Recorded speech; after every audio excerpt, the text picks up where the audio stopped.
Hello. Pastor Nathan of Grace Lutheran Church here with a sermon that was preached on Christmas Eve, December 24th, 2025.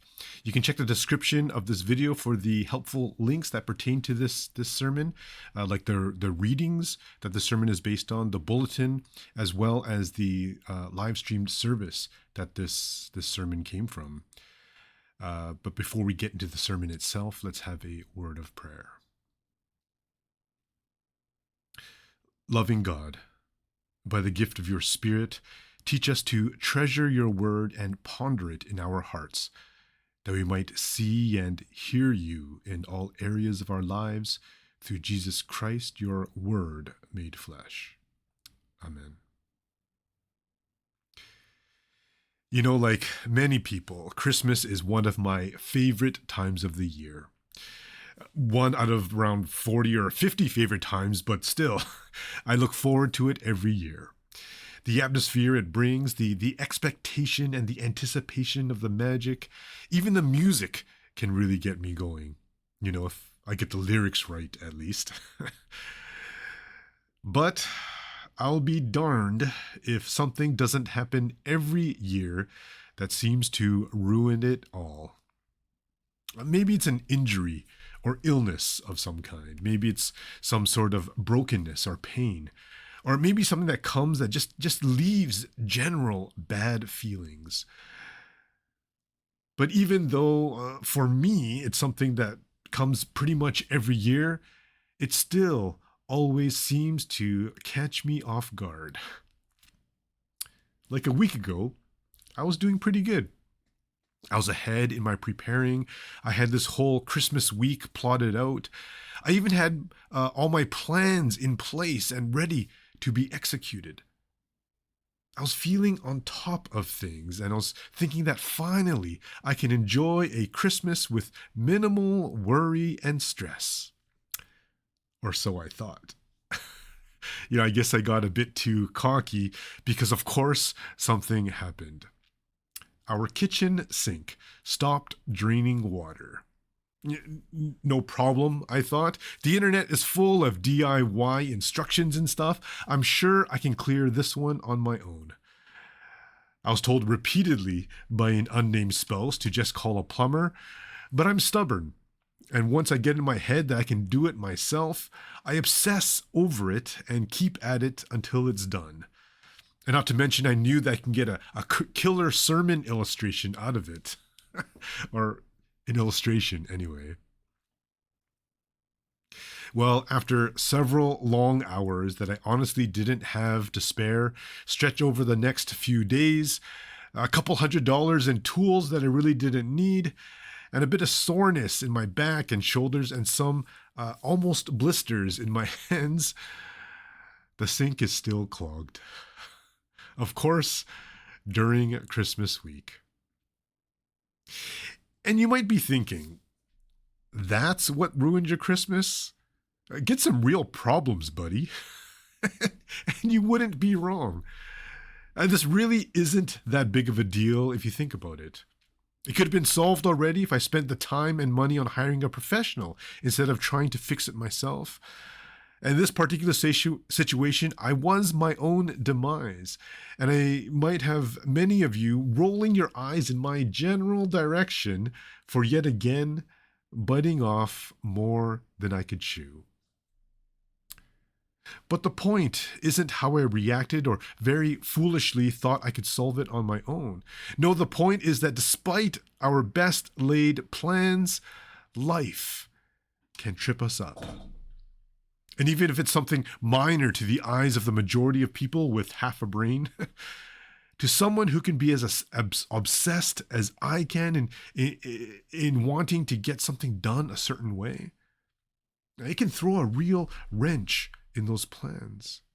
I didn't cry or anything, but if I was being totally honest and open with you all, I did get close, especially when my brand new 25-foot sink auger maxed out and I still couldn't feel the clog.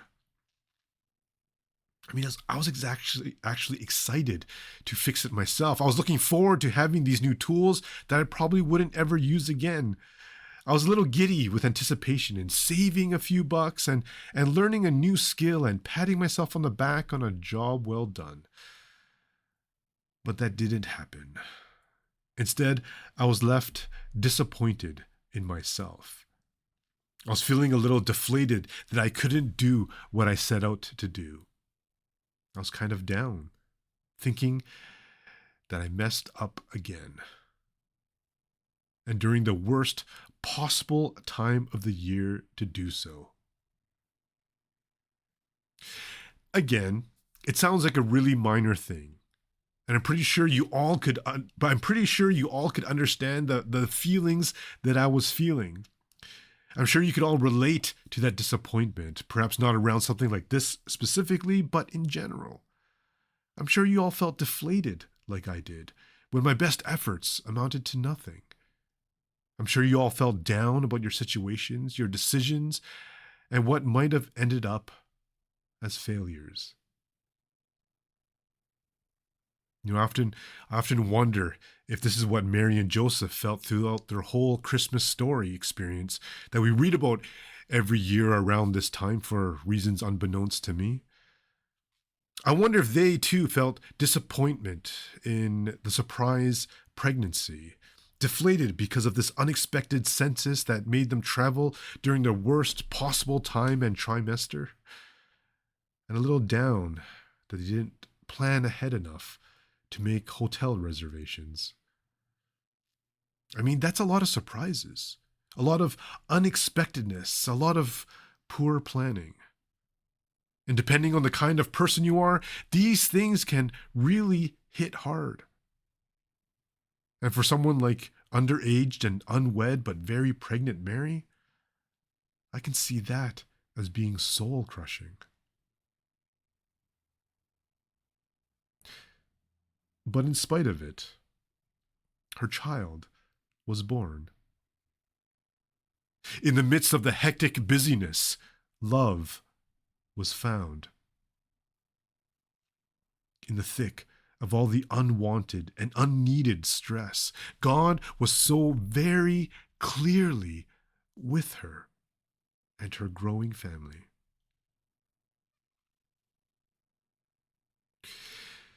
I wish there was a Hallmark movie ending for my plumbing woes. I wish I could say that in the 11th hour of plunging, auguring, and quiet under the breath cursing because kids were present, that I heard the angelic gurgle of the pipes as the water started to flow freely. I wish that I could tie this episode with a nice, neat bow and present it as the perfect illustration for the perfect sermon that will make this Christmas Eve service perfect.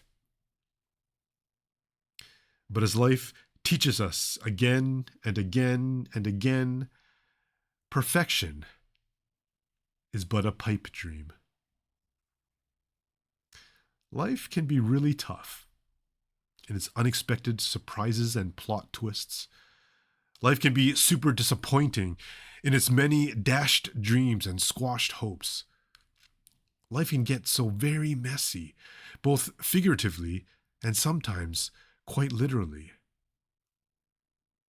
But in spite of all that, a baby is born unto us. In the midst of it all, we're reminded of how loved we are. In the thick of all that life throws at us, we can have hope in knowing that God is with us through thick and thin, through highs and lows, through successes and failures. We might not have a host of angels reminding us of that fact, but we do have each other, in our community and in our church, together singing songs of praise and thanksgiving for all that we are given and created to be. We might not have strange shepherds visiting us and encouraging us, but we have our relationships and encounters with others that give us hope in the good of humanity in general. We might not have a newborn baby looking up at us with eyes full of love, but we might have the comfort from a friend, the understanding from a colleague, or even the supportive smile from a stranger that tells us that no matter what, we are not alone, We aren't the only ones who have gone through what we're going through, and that we all have value and worth and are welcomed into this family of Christ. See, this is the gift of the Christmas season, like the Magi gave the Christ child. This is the reason we celebrate like the shepherds and the angels. This is the truth that we ponder like Mary when it was revealed to her that she was in the presence of God. That while we were sinners, while we were steeped in disappointment and discouragement, while we were stuck in our own unwanted and untimely situations, God appears. God enters our lives in tangible ways. God shows us a love that reminds us that we are not abandoned. We are not alone. We are brought into community and relationship.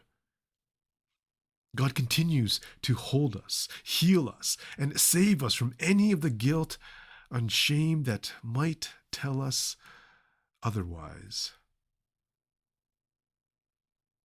So even in the toughness of life, even in the pitfalls that trip us up, even in the unexpected clogs that disrupt our plans, may we see that we are loved, welcomed, and saved by this little baby that came to us full of grace, that forgives, a peace that accepts, and a hope in the truth of a God with us.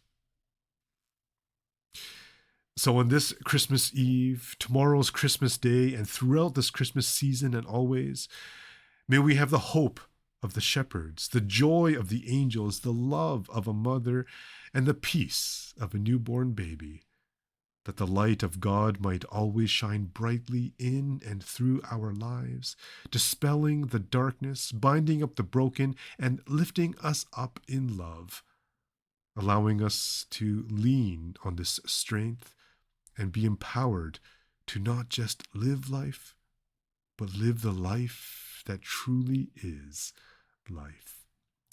All thanks and praise be to God. Amen.